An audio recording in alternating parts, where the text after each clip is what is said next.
Prefeitura Municipal de Cuiabá. Olá, estudantes do 7º ano. Tudo bem? Como vocês estão? Eu sou a professora Silma, sou professora de língua portuguesa. A nossa aula de hoje é com o tema figuras de linguagem, efeitos de sentido de comparação, metáfora e personificação, tá? Então nós vamos tratar dessas 3 figuras de linguagem e seus efeitos de sentido. Na aula de hoje conversaremos sobre algumas figuras de linguagem, as 3 que eu já mencionei, tá? Metáfora, comparação e personificação ou prosopopeia. O que são figuras de linguagem? Figuras de linguagem são formas de expressão que dão ao texto novos significados. Significado que vai além do sentido literal, do sentido real. Em que gêneros textuais é mais comum encontrarmos figuras de linguagem? Elas são muito encontradas nos textos literários, como crônica, poema, memórias literárias, canções, romance. Sabe bem? Por que mais em textos literários? Porque os textos literários expressam sentimento, emoções, tá? Justamente o efeito de sentido que essas figuras de linguagem produzem no texto.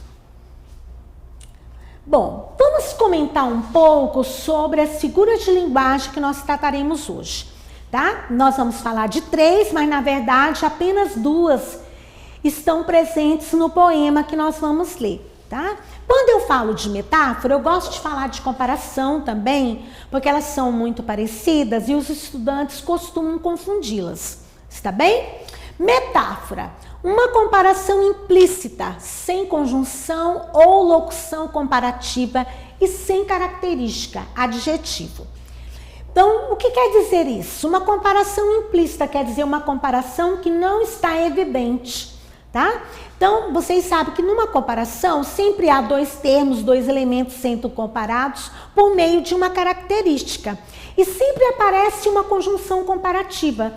A conjunção como é muito usada, tá? na comparação, porque ela é uma conjunção que dá a ideia de comparação, certo? Uma comparação de igualdade. Então, na metáfora, você percebe que há esta relação de semelhança de um termo com o outro, mas não aparece a característica e não aparece também a conjunção comparativa, tá? Então veja um exemplo. Aquela mulher é uma cobra. Então veja bem, a mulher está sendo comparada a uma cobra, mas a característica aqui não há. Há uma conjunção comparativa? Também não há. Então é como se fosse uma comparação direta. Alguns autores dizem que é abreviada, tá? Então por que é interessante a metáfora? Quando você lê aquela mulher uma cobra, o que você começa a imaginar? O que simboliza a cobra? Que ideia eu tenho de cobra? Ah, a cobra é traiçoeira, é perigosa, é venenosa, não é? Então aí você percebe que a mulher está sendo comparada à cobra por meio de uma dessas características, tá? Então nós temos aí uma metáfora. Na comparação, olha só, ela consiste na ideia de relacionar 2 termos diferentes numa mesma oração com o intuito de reforçar ou enfatizar a mensagem a ser transmitida. Na comparação, aparece a característica, tá? Da comparação entre os 2 termos e aparece a conjunção comparativa. Olha só, eu fiz questão de colocar o mesmo exemplo para vocês perceberem a diferença. Aquela mulher é venenosa como uma cobra. Então aqui está a característica, aqui está a conjunção comparativa, tá? Então não vão mais confundir metáfora com comparação, está bem? E a personificação ou prosopopeia consiste em atribuir a objetos inanimados ou seres irracionais sentimentos ou ações próprias dos seres humanos. Então você fala de um determinado elemento como se fosse um ser humano e não é, está bem?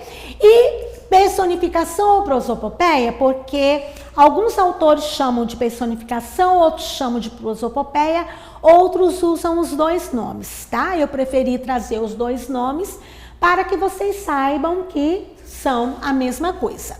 Aí veja o exemplo que eu trouxe. O Pantanal chora devido ao desmatamento. A ação que está sendo efetuada pelo sujeito, o Pantanal, é uma ação que é realizada por seres humanos. No entanto, olha só, a ação está para o Pantanal. Então, está vendo por que personificação ou prosopopeia? Agora faremos a leitura de um poema escrito por Olavo Bilac. Vocês o conhecem? Já ouviram falar dele? No ensino médio, vocês vão estudar os movimentos literários e vão estudar um deles, que é o parnasianismo. Olavo Bilac faz parte deste movimento literário, tá? Mas isso não impede que vocês já o conheçam, porque eu percebo que nos livros didáticos sempre eles trazem um poema deste poeta, tá? E o poema que eu trouxe hoje é um poema lindo, que eu particularmente gosto muito, porque é um poema ele é como se fosse um hino de louvor à nossa pátria, tá? Ele faz uma exaltação ao nosso país. E neste poema, vocês vão encontrar duas figuras de linguagem que nós acabamos de discutir: metáfora e personificação ou prosopopeia. Então, vocês perceberam que aqui há 2 versos em negrito, aqui também 2 versos em negrito. Eu deixei em negrito de propósito para que durante a leitura vocês tenham uma atenção especial, tá? Nesses versos que estão em destaque. A Pátria é o título do poema. Olavo Bilac. Ama com fé e orgulho a terra em que nasceste. Criança, não verás nenhum país como este. Olha que céu, que mar, que rios, que floresta. A natureza aqui perpetuamente em festa. É um seio de mãe a transbordar carinhos. Vê que vida há no chão, vê que vida há nos ninhos que se balançam no ar entre os ramos inquietos. Vê que luz, que calor, que multidão de insetos. Vê que grande extensão de matas, onde impera fecunda e luminosa a eterna primavera. Boa terra, jamais negou a quem trabalha o pão que mata a fome, o teto que agasalha. Quem com seu suor a fecunda e umedece, vê pago o seu esforço e é feliz e enriquece. Criança, não verás país nenhum como este. Imita na grandeza a terra em que nasceste. Lindo, não é verdade? E ele está se dirigindo às crianças, perceberam? Bom, o que acharam do poema? Perceberam alguma figura de linguagem? Perceberam as 2 figuras de linguagem que eu mencionei? Perceberam o uso da metáfora e o uso da personificação ou prosopopeia? Bom, eu tirei os versos do poema e coloquei aqui para facilitar a nossa análise. Veja bem, os 2 primeiros que estão em negrito lá. A natureza aqui perpetuamente em festa. É um seio de mãe a transbordar carinhos. O que está dizendo aqui? Que a natureza é um seio de mãe, não é? Olha só que interessante. Ah, mas é uma comparação, mas não é estranho? Não, não é estranho. Vamos pensar o que sugere seio de mãe. Seio de mãe sugere o quê? Carinho, amor, afeto, ternura, não é verdade?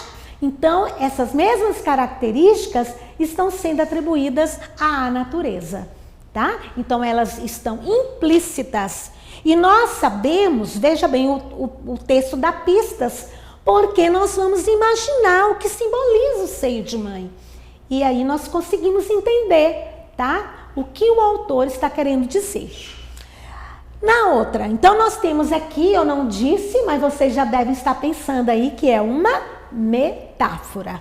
E a outra, boa terra, jamais negou a quem trabalha o pão que mata a fome, o teto que agasalha. Olha bem, está falando da terra como se ela fosse um ser humano. Olha as características humanas aí, dizendo que a terra negou a quem trabalha. Está dizendo que o pão mata a fome, que o teto agasalha, tá? Então nós temos aqui personificação ou prosopopeia.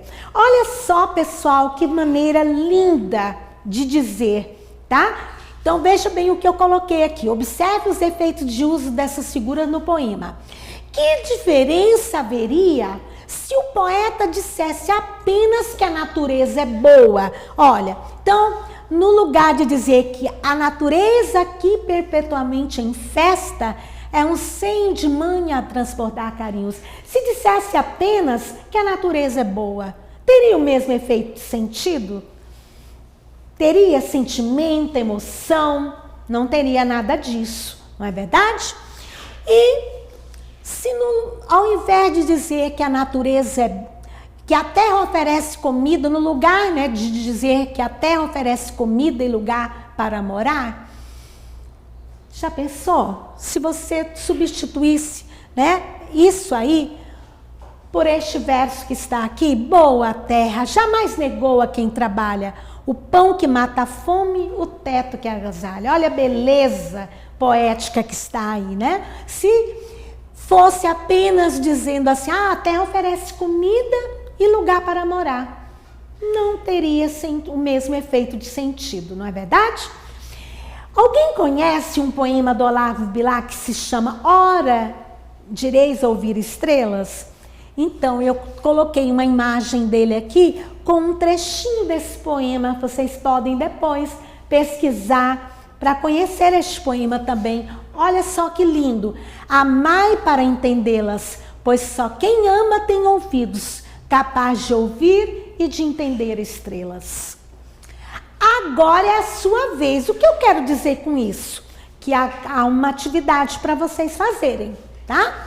Bilac escreveu esse poema sobre a pátria há muitos anos, no final do século XIX.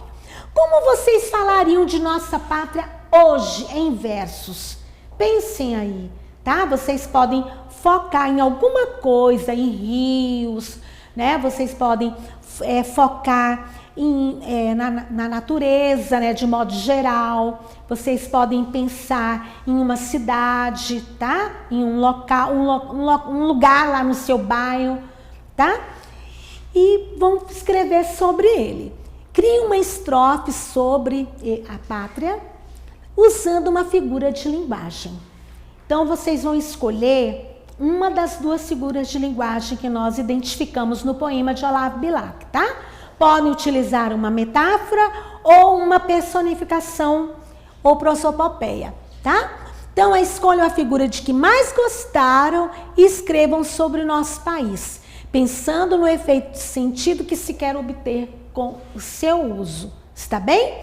Então, basta uma estrofe com 4 versos, bem curtinho, façam bem bonito, não vão colocar a figura de linguagem aleatoriamente. Pense no efeito de sentido que ela está produzindo no poema que você produziu. Está bem? Você pode encaminhar aos seus professores, depois eles podem dar um jeito de publicar no site da escola, no blog, ou podem, no retorno às aulas, pode colocar em um mural, pode fazer um varal, tá? E me convidem, tá? Que eu quero ir lá ver a produção de vocês, está bem? Previnam-se contra o novo coronavírus. Fiquem em casa, continuem em casa. Vamos aguardar a decisão dos especialistas, tá bem? Um grande abraço, tá? Foi muito bom estar com vocês. Até mais. Prefeitura Municipal de Cuiabá.